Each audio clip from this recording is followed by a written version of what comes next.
Blackout అంటే ఏంటి?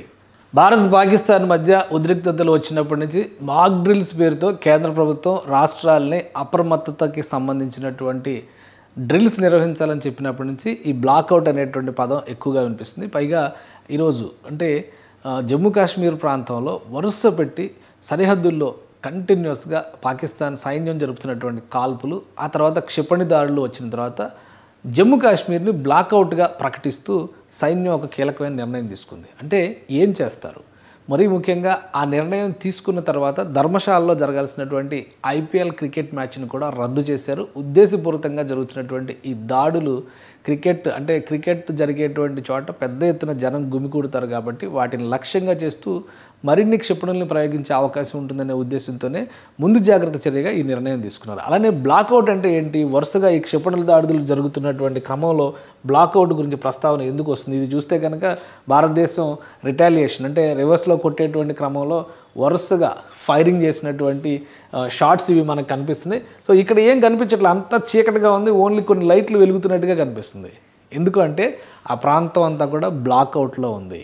Blackout అంటే పూర్తిగా చీకటిమయం చేసేయడాన్ని బ్లాక్అవుట్ అని చెప్పని అంటారు.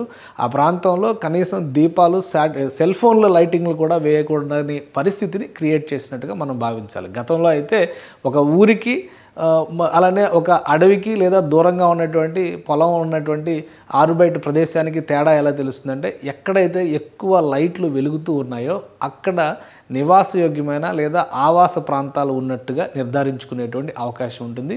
వైమానిక దాడులు జరిగేటువంటి క్రమంలో ఇది చాలా పెద్ద సిగ్నల్గా వైమానిక దాడులు చేసేటువంటి వాళ్ళు అనుసరించేటువంటి పద్ధతి. సో బ్లాక్అవుట్ అంటే ఏంటంటే, ఒక నగరం కానీ పట్టణం కానీ ఒక ఊరు కానీ టార్గెట్లో ఉన్నటువంటి శత్రు దేశాలకు చిక్కకుండా ఉండాలంటే టార్గెట్లో ఉన్నటువంటి ప్రదేశం ఏదైనా ఉంటే బ్లాక్అవుట్ అనౌన్స్మెంట్ వచ్చినాక చిమ్మ చీకటిలోకి వెళ్ళిపోవడమే బ్లాక్అవుట్ ప్రకటన.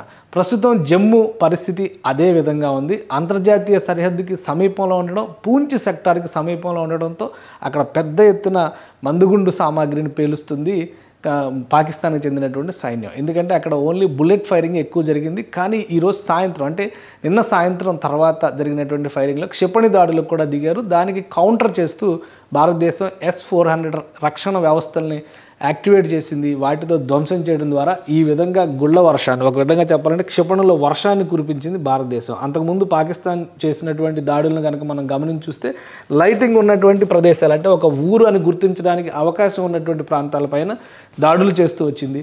సో అసలు ఊరు ఎక్కడ, అడవి ఎక్కడ, పొలం ఎక్కడ, ఖాళీ ప్రదేశం ఎక్కడ అనేది తెలియకుండా కన్ఫ్యూజ్ చేయాలంటేనే బ్లాక్అవుట్ దిశగా అడుగులు వేస్తారు. మీరు చూస్తే కనుక ఊళ్ళ లైటింగ్ ఎక్కడైతే కనిపిస్తుందో అక్కడే అటాక్స్ ఎక్కువగా జరుగుతూ వచ్చాయి. సో జమ్మూ కాశ్మీర్లో ముఖ్యంగా జమ్మూ విమానాశ్రయాన్ని టార్గెట్ చేసి ధ్వంసం చేసేటువంటి ఎత్తుగడని పాకిస్తాన్ ఆర్మీ చేసింది. అక్కడ టార్గెట్ చేసి క్షిపణులు ప్రయోగిస్తున్నటువంటి తరుణంలోనే భారత రక్షణ వ్యవస్థలు కౌంటర్గా ఫైట్ చేయడం మొదలుపెట్టాయి. ఈ బ్లాక్అవుట్ ఇప్పుడు కూడా కొనసాగుతుంది. జమ్మూ కాశ్మీర్లో రైళ్లతో సహా ప్రయాణాలు చేస్తున్నటువంటి కార్లతో సహా ఎక్కడికక్కడ లైట్లన్నీ ఆఫ్ చేసుకొని చిమ్మ చీకట్లో ఉండాల్సినటువంటి పరిస్థితి ఉంది. ఎందుకంటే శత్రువుకి లక్ష్యాన్ని అందించేది ఆ వెలుగు మాత్రమే. సో ఆ వెలుగుని తుడిచేసి చిమ్మ చీకటిగా మలచడమే బ్లాక్అవుట్. దేశవ్యాప్తంగా ఇప్పుడు అత్యవసర పరిస్థితి దిశగా అడుగులు వేస్తుంది. ఎందుకంటే ఎమర్జెన్సీ అని మనం చెప్పలేం, కానీ హై అలర్ట్తో ఉండాల్సినటువంటి సందర్భం. ఎక్కడైనా ఎప్పుడైనా ఎలాంటి పరిస్థితుల్లోనైనా ఇలాంటి బ్లాక్అవుట్ అనేటువంటి నినాదం, బ్లాక్అవుట్ అనేటువంటి డెసిషన్ కనుక అఫీషియల్గా ప్రభుత్వాలు అనౌన్స్ చేసినా, ఆర్మీ అనౌన్స్ చేసినా ప్రతి ఒక్కళ్ళు అప్రమత్తంగా ఉండాల్సినటువంటి పరిస్థితి. మీరు వెలిగించేటువంటి దీపం శాశ్వతంగా ఆ ప్రాంతాన్ని ఆర్పేసేటువంటి ప్రమాదం ఉంటుంది. అదే బ్లాక్అవుట్. అందుకే బ్లాక్అవుట్ అంటే తెలుసుకోవడం అనేది చాలా ముఖ్యమైనటువంటి అంశం. ఈ యుద్ధ సమయంలో, యుద్ధం జరుగుతున్నటువంటి సమయంలో ఎన్ని రోజులు జరుగుతుందో తెలియదు, ప్రతిదాడులు ఉంటాయో లేదో తెలియదు, కానీ వీటన్నిటిపైన అవగాహన పెంచుకోవడం ప్రతి ఒక్క పౌరుడి బాధ్యత.